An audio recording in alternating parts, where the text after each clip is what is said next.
Barakatah Yahweh, Barakatah Yahabushai, Bahasham, Rakahakwadash, Barakatum. First and foremost, I want to give all praises, glory, and infinite honors to Yahweh, Bahasham, Yahabushai. Double honors to the apostles and elders, a great millstone who rule and teach well.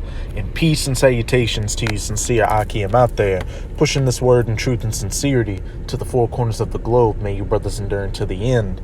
This is the brother Ra'aya with another video, and I'm going to start it off in Revelation chapter 9, verse 12.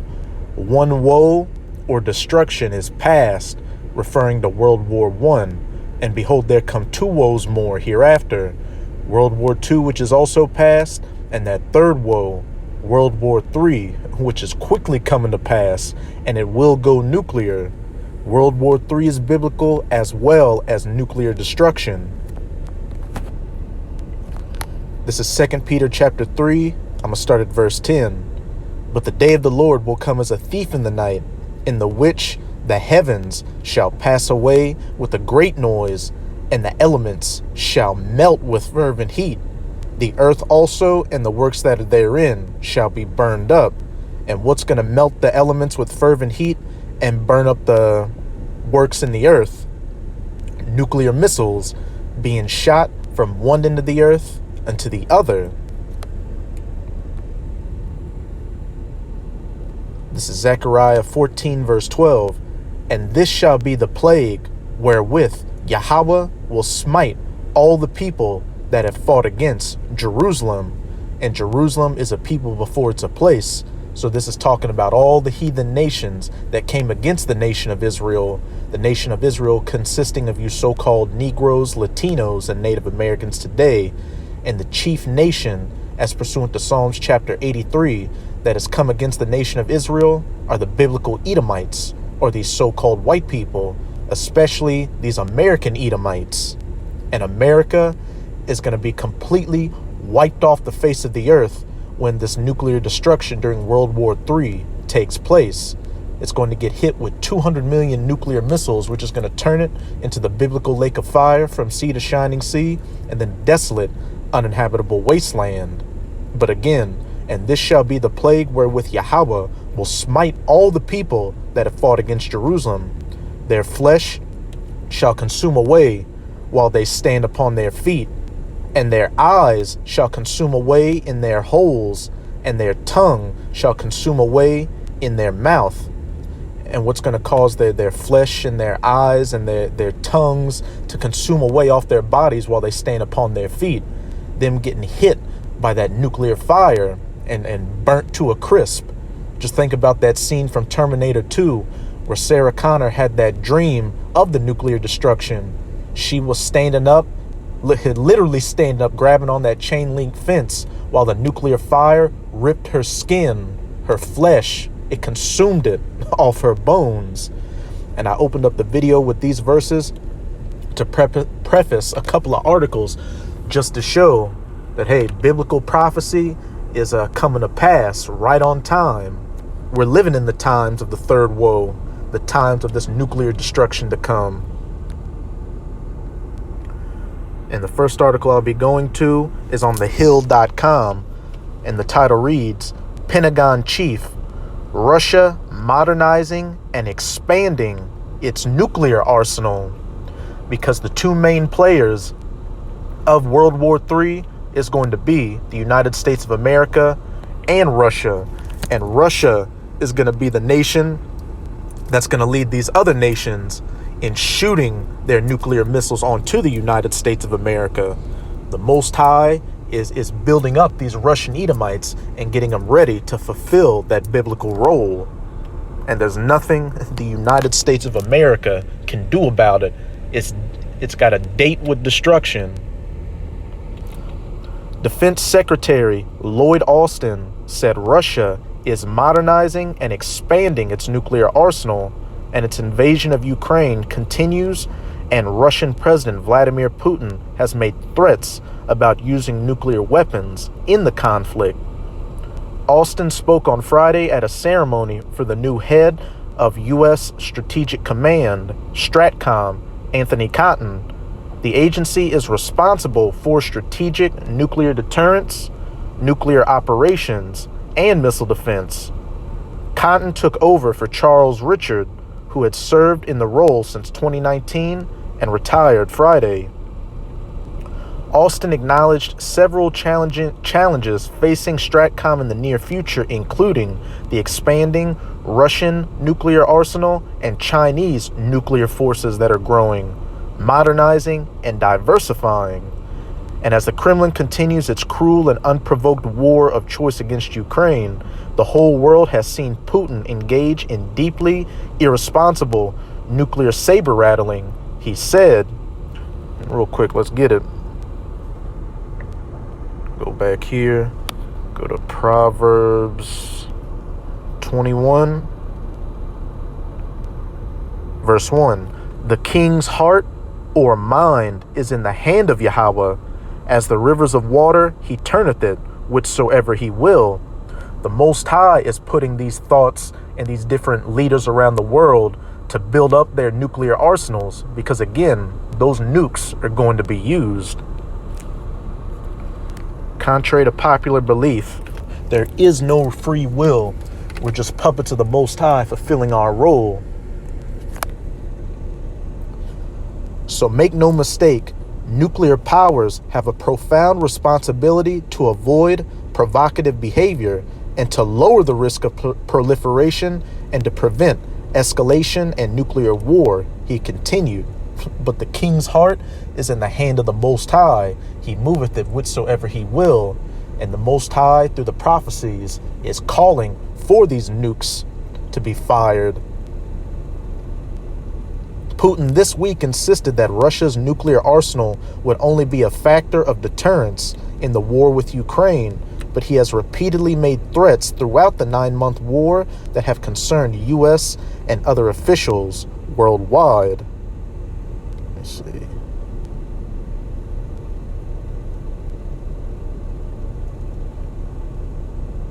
That's pretty much it with this article. You get the point. But hey, with each passing day, you're seeing more and more talks in the news about the use of nuclear weapons, escalations, and nuclear conflict taking place. We're living in these times where these things will take place. That third woe. But now I'm going to go to my second article on the dailymail.co.uk, and the title reads, Vladimir Putin sends nuclear threat after Ukraine reportedly gets the green light from the U.S. to launch drone strikes in Russia following attacks on Ukrainian cities.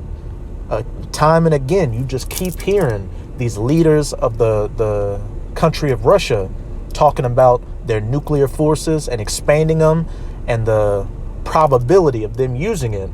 Like I said a little earlier, Russia is going to be the main nation that's going to lead these other heathen nations in shooting their nukes onto the United States of America. Putin sends warning after U.S. gives Ukraine green light for drone strike in Russia. The Pentagon has changed tact following Russian attacks on Ukrainian cities. One source in Putin's circle said last night the situation could easily go nuclear. The situation inevitably will go nuclear. Vladimir Putin's henchmen warned last night that the fighting in Ukraine could escalate into an all-out nuclear war after America gave Ukraine the green light to launch drone strikes deep inside Russia.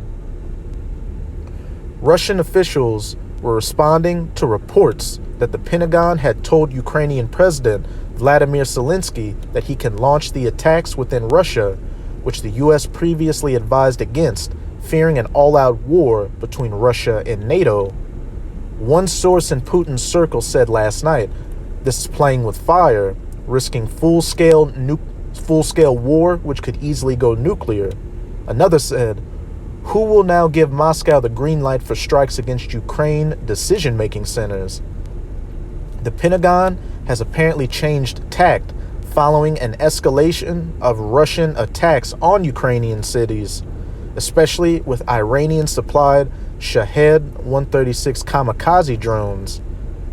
Iran has become one of the most important suppliers to Russia in the Ukraine war and is also in talks to deliver ballistic missiles, And hey, that plays into Ezekiel chapter 38, where it says that Gog, which is the biblical name for Russia, is going to be a guard unto nations like Persia, which is the ancient name for Iran. Hey, the Russian and Iranian relationship is just getting that much more tight as we get closer to this third world popping off. Yeah, that's it with this article. But hey, the nuclear saber rattling continues, and it's only going to continue until those words are turned into actions. But now I'm going to go to Jeremiah chapter 50. I'm going to start at verse 9 and then jump around a bit. For lo, I will raise and cause to come up against Babylon, that virgin daughter of Babylon, Babylon the Great, that whore in Revelation chapter 17, the United States of America, an assembly of great nations from the north country being Russia. And the reason Russia is known as the north country in Jeremiah chapter 50 is because what's north of the U.S.? You've got Canada, that Arctic Ocean region, and then Russia. And over the past couple of years, Russia has been building up its military capabilities, nuclear included, up in that Arctic Ocean region. And it's a well-known fact that Russia shooting missiles from itself from the north across the Arctic Ocean region, as well as from its assets in the Arctic Ocean region, to hit its targets in the U.S. would be the shortest trajectory time for those missiles to reach the U.S. And that assembly of great nations from the North country are not only talking about Russia's allies like China, Iran, or North Korea, which a little while ago, North Korea did another missile test, and you had experts speculating that these missiles that North Korea has now can now reach anywhere in the continental U.S., which when they shoot those missiles, they are going to hit the U.S. But it's not only talking about Russia's allies, but the allies of the United States of America as well, which are going to turn against her at some point during World War III and ally themselves with Russia to shoot those nukes on the U.S. The UK, Germany, France, these other NATO nations. Just read Revelation chapter 17, verse 16. The 10 horns, which is speaking of the EU or European Union, beginning with the first 10 common markets of the EU, back when it was known as the European Economic Community, which thou sawest upon the beast being NATO. These shall hate the whore that rideth upon the beast, Babylon, the United States, and shall eat her flesh and burn her with fire, that nuclear fire. And they shall set themselves in array against her. From thence she shall be taken. Their arrows shall be as of a mighty expert man. None shall return in vain. And those arrows are symbolic for the nuclear missiles, because when the prophets had these visions thousands of years ago, they weren't going to say a Sarmat Satan II missile, a Zircon hypersonic missile, or anything like that. They didn't know what these weapons were, so they had to describe it the best way they could with what they knew during their times. Ancient weapons of war, like bows and arrows, spears, javelins, flying swords, you name it. And when you look at a missile, it looks like an arrow. And it shoots in a trajectory like you would shoot an arrow. But now I'm going to jump down to verse 41. Behold, a people shall come from the north, that north country, Gog, Russia, and a great nation, and many kings shall be raised up from the coasts of the earth, from one end of the earth even unto the other, that assembly of great nations, not just Russia's allies, but America's enemies. Well, not just Russia's allies, but America's allies, which are going to turn against her at some point during that third woe and become enemies unto her. They shall hold the bow and the lance. Again, speaking of those nuclear missiles, and bows shoot arrows. So that's talking about the silos and other launch platforms where these missiles are going to be fired from. They are cruel and will not shew mercy. Their voice shall roar like the sea, and they shall ride upon horses. Everyone put in array like a man to the battle against thee. O daughter of Babylon, that virgin daughter, that filthy whore. And when you go to Psalms chapter 137 and read verses about 7 to 9, you'll see that these Edomites are synonymous with being the daughter of Babylon. But now I'm going to jump up to verse 40.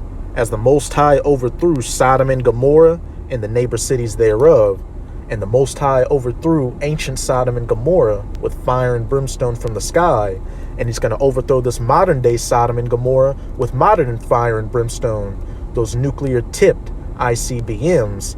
And besides being known as Babylon the Great and the daughter of Babylon in the scriptures, the United States is also known as spiritual Sodom and Egypt, as pursuant to Revelation 11 verse 8. And it's very easy to see why the U.S. is known as spiritual Sodom. This is the #1 nation that pushes that alphabet lifestyle, beginning with LG, onto the rest of the planet through Hollywood, social media, and its geopolitical policies. In June, you had Pride Month, and then Hollywood is constantly coming out with movies pushing that lifestyle. You had one that came out called Bros, which was a bomb at the box office, which dealt with two sodomites having a relationship. And then you had a Disney movie, a children's movie called Strange World, where you had a teenage boy having a relationship with another boy. So for committing the very same vile acts that they were committing in ancient Sodom and Gomorrah, this modern day Sodom and Gomorrah is going to get that judgment by fire and brimstone. Saith Yahweh, so shall no man abide there, neither shall any son of man dwell therein. When those 200 million nuclear missiles hit this place, again, they're going to turn it into the biblical lake of fire from sea to shining sea, and then a desolate, uninhabitable wasteland afterwards, where man, woman, or child will never set foot on ever again. And after a time, only desert creatures are going to dwell here, as it says up in verse 39. Therefore, the wild beasts of the desert with the wild beasts of the islands shall dwell there, and the owls shall dwell therein, and it shall be no more inhabited forever, neither shall it be dwelt in from generation to generation. And when everything's said and done, the former United States of America is going to stand as an eternal memorial as to what a wicked kingdom looked like, how not to govern the earth, and what the judgment and punishment was for afflicting the apple of the Most High's eye, the children of Israel, who are again known as you so-called Negroes, Latinos, and Native Americans today. So that's it with this video. And with this video, I hope you sincere Akim and Akwath were edified. Just keep strong. As we can clearly see, we are almost out of this final wicked captivity of the heathen nations, chiefly of the Edomites, primarily from Babylon, the United States of America. So as always, I'm going to say Abad Babal, Kwam Yasharala, and until next time, Shalom.